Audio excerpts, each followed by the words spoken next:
Your voice, your opinion, your community. Fact TV, free speech protected.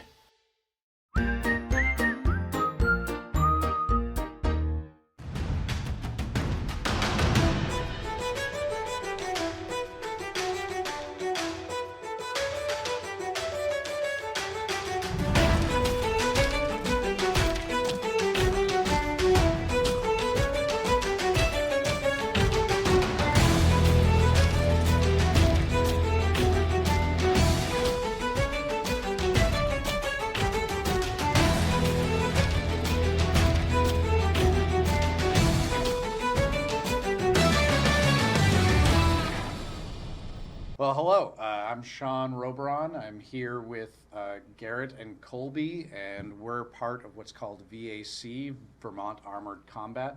And we're looking to be creating this show that's basically about armored combat, the thing that we do, as kind of a lead-in to an event that we're hosting in Bellows Falls on June 1st.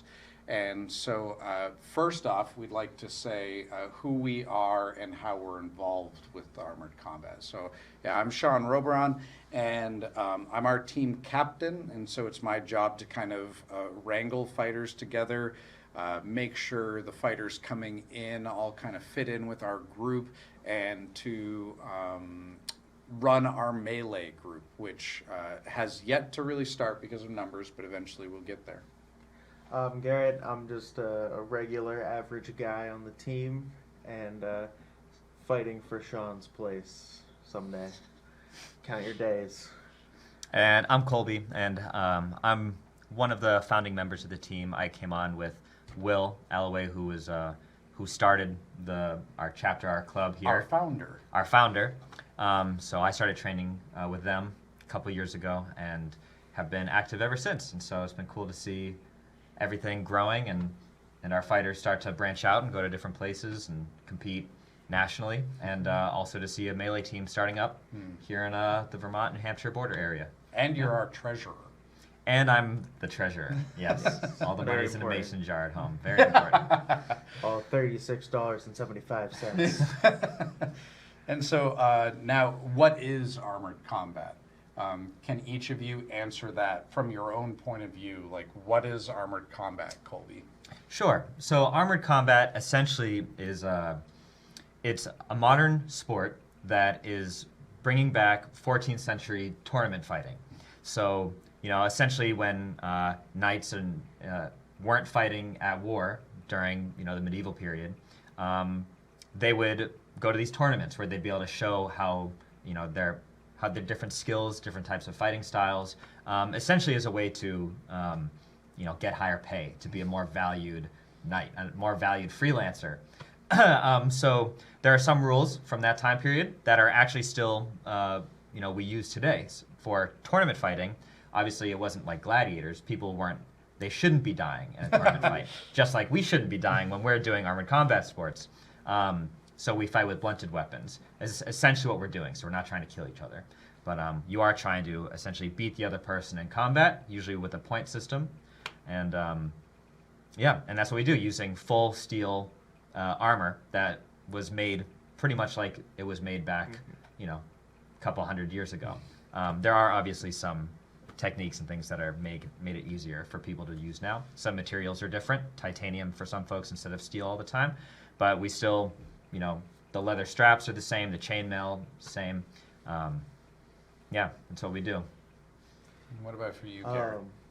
Well, the way that I describe armored combat to my family and friends. If somebody's just like, what is this, Garrett? When they ask me, are you...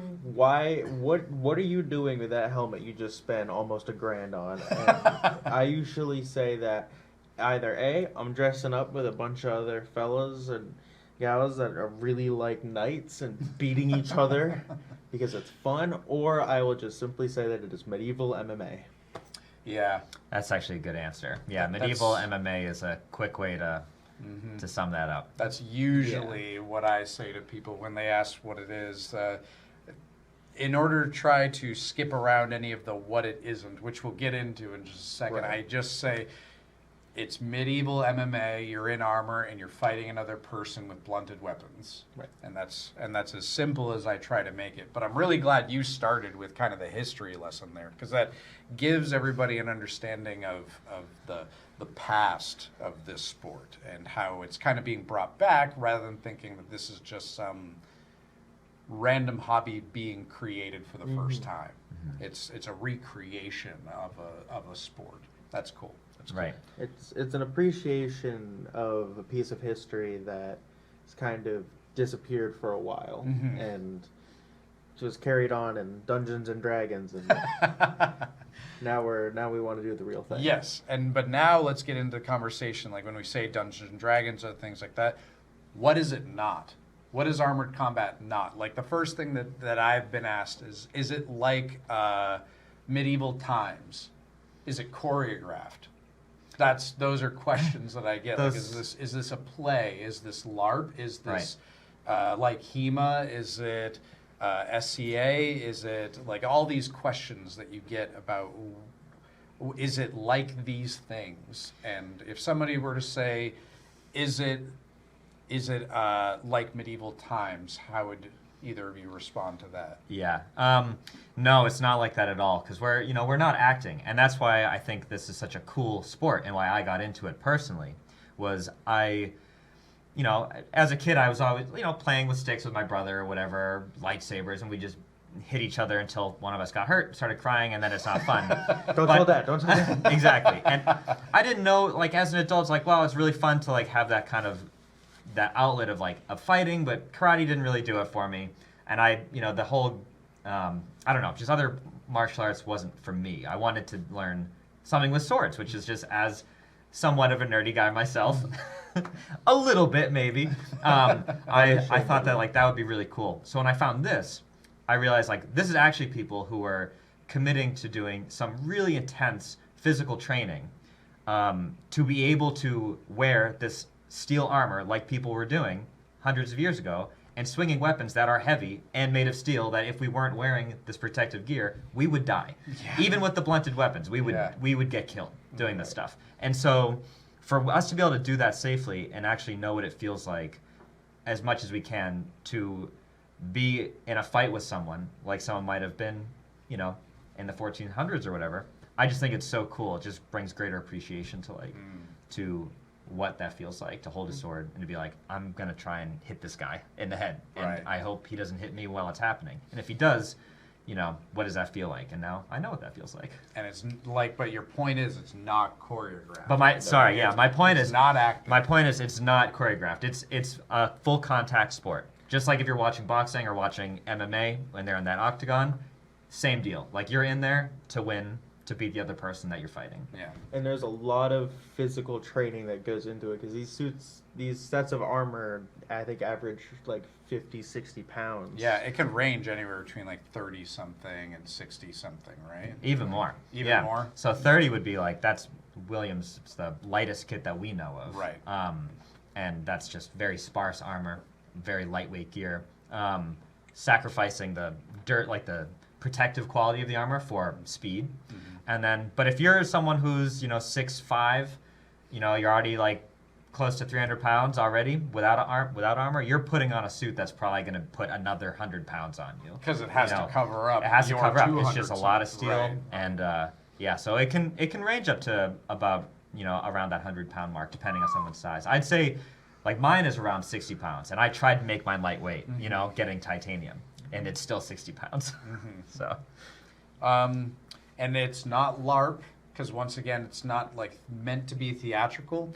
There isn't a story that's happening. That's something that I like to say about what it isn't, is that there's no story going on. We're not trying to play pretend in any way when it comes to like a character or something like that. You are just yourself, wearing armor, in a ring with another person, and you beat each other up. And you have metal weapons in your hand while you're doing it. And so it's none of these theatrical performances. It's not like that. It's a higher focus is on the sport aspect of it. And another thing that it is not, I would say, is it's not as dangerous as someone first thinks it is. when they think about that, and you're like, you swing axes at each other and maces and swords and things like that. For one, there's no stabbing. So like normally we're wearing all this armor, but a stab could really hurt someone still, even with blunt weapons. So we have rules that make sure everybody is very safe. Like the sport is focused as like this hobby amongst all these people who are very passionate. Nobody wants anybody else to get seriously injured, because then that's one less person to play with, one less person to fight against in a ring. So it's actually a lot safer than things like boxing. Because if you see two boxers go into a ring together and they beat each other up, at the end of the fight, both fighters are going to be recuperating for a while. But in armored combat, I could be in multiple fights in one day, and then the next day I'm fine and I'm going to work, and I don't, besides a few scrapes and bruises, I'm fine. You might be a little creaky, a little exhausted, but you're not gonna be there with cauliflower ear and giant bruise. Blood, if there's blood, then somebody messed up, whether it's the armor or a fighter. But this is something that Jay, one of the founders, Jay Brooks, likes to say a lot about this sport, is that, like, why are you gonna kill each other out there swinging these swords at each other, or axe heads that you can still chop a piece of wood with? You're gonna hit me on the back with that, attached to a 4-foot pole. And the surprising thing is that, despite what we might see in films, is that armor actually works. Surprise, surprise. Someone slashes you across the chest, it just goes right across there, and it doesn't feel like anything. You might feel some pressure, but it's not going to be cutting through that metal. Right. So the armor works. You can take, people can have their arm on the railing that we used to fight in, and an axe can be chopping through it, and it's not going to sever their arm or anything. Right. And there's a good chance it's not going to break the bone that's ensleeved in the armor that's there.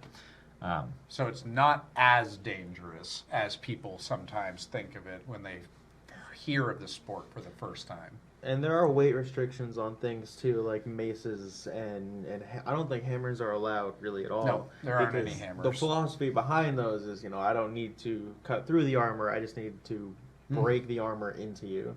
Right. So stuff like that, where weapons that were designed to really, get past armor and make it null and void, they're not.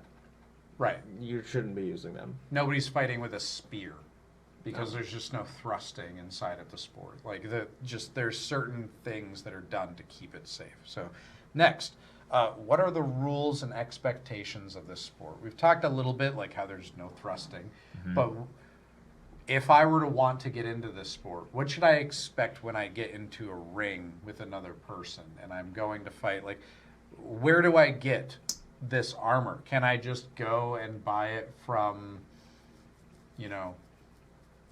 Amazon?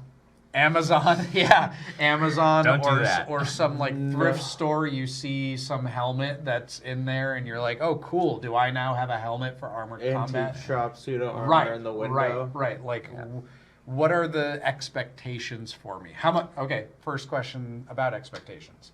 How much money should I expect to be spending in order to be able to do armored combat? So I'm going to go ahead and say the thing that we like to tell all our members, some of whom are better listeners than others. But we like to say, like, when you first get into armored combat, you found it on the internet, you watched this video, whatever, you saw it at an event, the first thing to do is find a local team. So don't spend any money. Find a local team. And in New England, we have a lot of them. We're lucky. Other places, it's like one team, 500 miles, no one. Next thing is go to a practice. Like, actually see what it's like to learn how to do this stuff. Because when we're practicing, maybe in our club it's a little bit different because we like to do so much duels work stuff. But other teams, they'll do a lot more time working on different skills where you don't need to have the armor on for a practice. You're still working on physical fighting skills like grappling, grabbing each other. And people might be doing that with like a gi on or karate gear, I guess. Or they'll have what we call soft kit, which is essentially a padded armor that's a couple $100s to keep you safe. Then if you know that this sport is something that you're into and you're like, I've been going to practice, I love it. Maybe someone let you try on their armor and do a fight in it. At that point, it's like, okay, let's start thinking about how to put together the equipment. So I don't need to wait so long to be able to get in there and do these fights because I'm training, I'm going to practices, I've felt what it's like, and I know I can take getting hit in this and not have a panic attack. and you know that you're committed.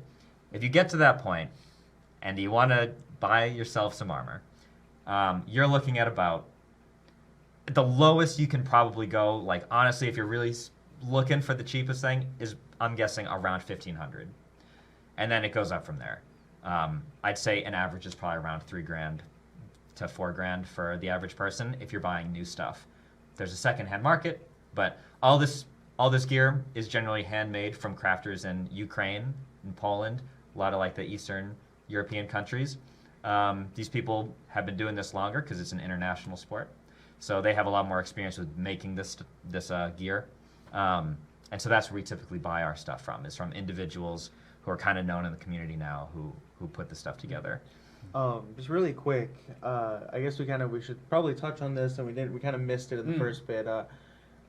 Should mention that armored combat as a sport is fairly new to the United States, That's a good point. but has been around in Europe for a really long time, as far as I'm aware. Yeah, I think it was another like a decade before the U.S. jumped in. I think so. Yeah. So a lot of gear and equipment comes from Europe, just because That's kind of where it began. Right. It didn't really come to the United States until like the transitional 80s, 90s, right? I'm not 100% sure of when it transitioned over here. It actually came over with Jay Brooks. He brought it over. But He's from the Knights Hall. From the down in Knights Hall, which Nashua. is a big group in Nashua where they actually have a gym where people can go and train. Yeah. There, anyone can go and train. First class is free. Yep. So They're great. And they will teach you something. Yeah. Like the gold medalists all across in that place. So like they're great. But Garrett had a good point here, which I want to just mention again, that in the U.S. it is kind of new. So this being on TV might be the first time you've ever heard of this for folks who are going to watch this.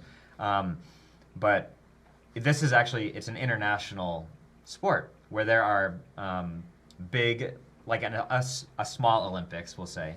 But there are big tournaments where you have like a Chinese team, an Australian team, New Zealand team. Folks from South America are getting into it now. Europe, obviously, all over the place. Russia used to be a big competitor. They were one of the founding members of like getting this sport alive, Russia and Ukraine. But obviously, Russia's not allowed to play anymore. Let's just put it that way. They're in timeout. Yeah. So a lot of the sport is very, pro-Ukraine. A lot of us get stuff from there. A lot of the members, even in New Hampshire, have friends over there. So they're very supportive of that. This of what helmet they're came going from through. Ukraine. Yeah, helmet did. Yep. So yeah, it's international. There's fighters in England and all over the place. And so once a year there will be a big international tournament that will have the best teams and the best individual fighters all get together in one place to win gold.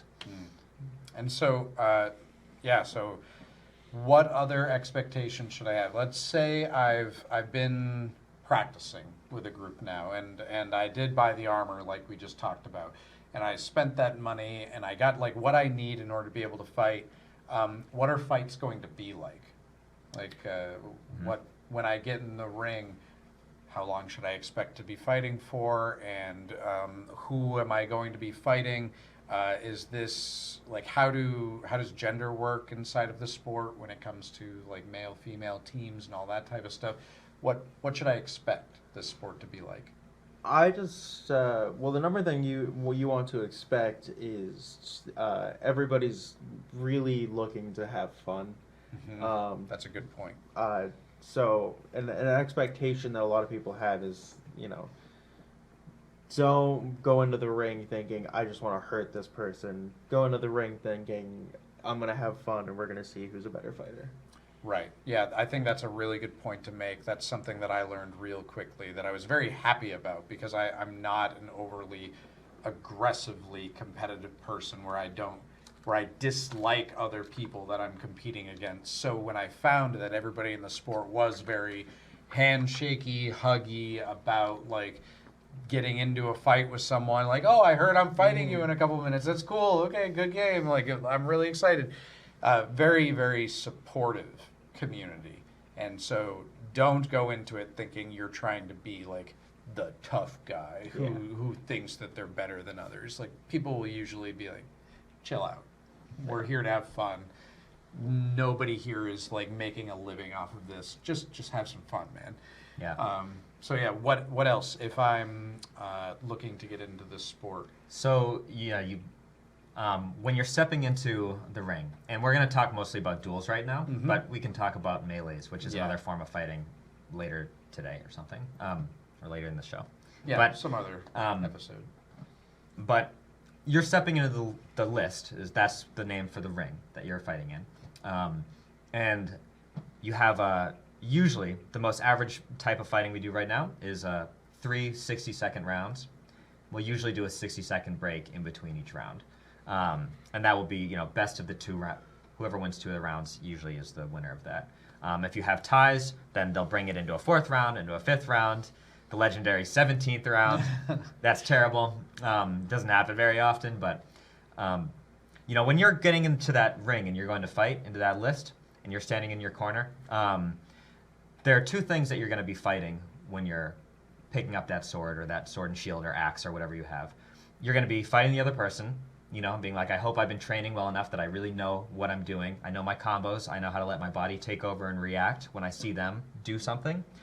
And you're also going to be fighting the armor that you're wearing, which is a huge part of this sport, which is why, it's totally different than boxing or MMA, because they just have their gloves and their shorts or whatever. But we're wearing a 60 to 80 whatever pounds on our bodies, essentially holding 15 pounds in front of us as a guard, not even swinging 15 pounds, and hoping that you can have the stamina to do 3 full 1-minute rounds with someone who is not only just standing there like going tap, tap, tap, but pushing into you, kicking you, maybe grabbing you, and it's extremely exhausting. I can't stress enough how tiring that experience is. Yeah, that is an expectation that I try to tell people. It is exhausting. It'll fatigue your entire body because it's not just having weights in your hands or on your ankles like you're running down the road. You're like, I want to train a little bit harder, I'll put some ankles. It's weights across your entire body. Mm-hmm. Each step, each movement is being weighed down with extra weight than what you would just normally be. And just the continuous action of the combat is very tiring. And so the number one thing I recommend to people is get that cardio up. And it would be one thing if you were essentially just wearing a weighted vest or something the whole time that you're doing this fight.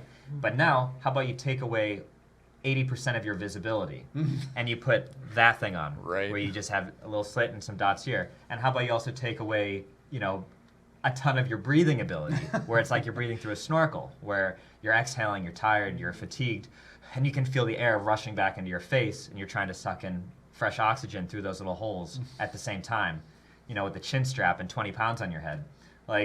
Your chest isn't able to expand all the way because you have that metal, kind of putting pressure on your back and on your front, and it's there's a term called the helmet horrors, which I'm sure you have both felt at this point. I felt certainly, where you have your helmet on, and this happens to a lot of new fighters, but you get really tired, you feel like you can't breathe, your chest can't expand, you can't get air in, and you just start to have a panic attack in the helmet, and people want to try and rip the thing off, but you've got it's a complicated strap mechanism to keep those things in there, and you have these metal mitts on your hands that can't have the finesse to take the thing off.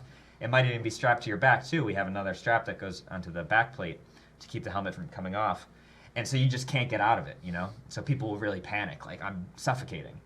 But it's fun. But it's fun. I forgot about that part. Yeah. Oh yeah, sell it. Sell. Everybody that does this sport has a PhD, and trust me, bro, it's fun. It's a lot of fun, and it really is. You have these expectations of it being exhausting. You're gonna get a little bit beat up. You're gonna have some bruises and some cuts, but it is so much fun, and it's a wonderful community. The people that I've met so far inside of the sport are wonderful people that are all very supportive of each other. Now, last thing that I want to hit on today is June 1st. Yeah. We actually have an event that's coming up on June 1st called Battle with Bands, and it's happening inside of Bellows Falls. down on Mill Street, in between Anastasia's Closet and the Flatiron Cafe. There's a small little road that goes down, that's Mill Street, and there's a park down there. And down there, I'm working with Ezra Beach, and he's taking over kind of the musical component of the event, where he's wrangling together a bunch of musicians that are going to be playing on one part of the park, and I'm wrangling together all the fighters that we're going to have inside of a list, a hay bale list, like we did at Retreat Farm when we had the Cheese Cup last year for VAC.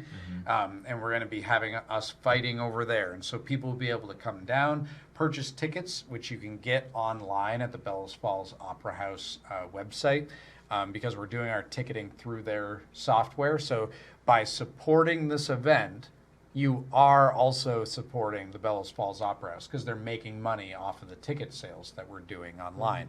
So it is a community event. We're trying to get stuff like this going annually.